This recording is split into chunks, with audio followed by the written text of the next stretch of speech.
Hey guys, wanted to do a video here on this Hancock duck food plot mix that I planted. Just kind of show you the different ingredients and what showed up. So here is the composition of the mix. It's 40 pounds. I still got a little bit left, so they said keep it stored in a cool and dry area and it'll last until next year. But I'll go out to the food plot here and give you an example of what everything looks like, with the exception of the rice and the dwarf corn. I might have one example of dwarf corn, which I'll show you, but as far as I can tell, none of the rice came up. So we'll go check it out. Alright guys, so we're out at the food plot. All this stuff has been in the ground for almost 3 months. And the one thing I'll just mention here is the Japanese millet. I've said this a bunch of times on some of my other videos I've done. Just grew. It just came in like crazy in here. So I think it kind of dominated everything to the point where it choked a lot out. But let me start with the buckwheat. That's this stuff here.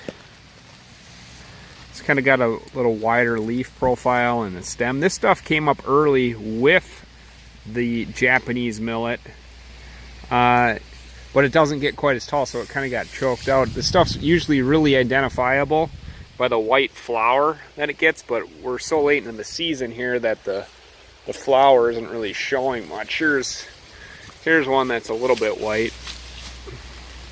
So again, these wider leaves, that's the buckwheat. Let me move on here. It's a good contrast. Two different kind of millets. So this stuff here, this is the Japanese millet, and that's like 98% of what came in here. I mean, it's just crazy thick. This is a little different variation of millet.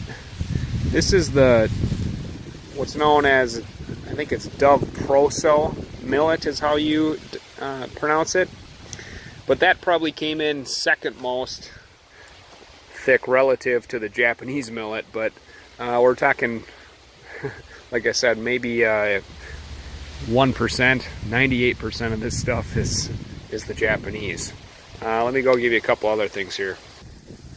So also included in the mix is sorghum, also known as Milo.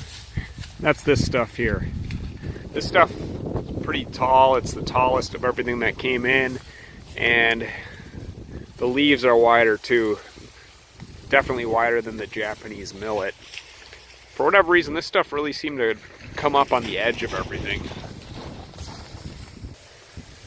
So last but not least is my one possible example of the dwarf corn.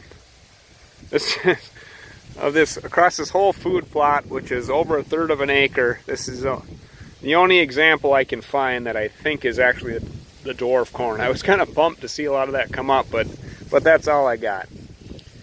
So that's it. I'd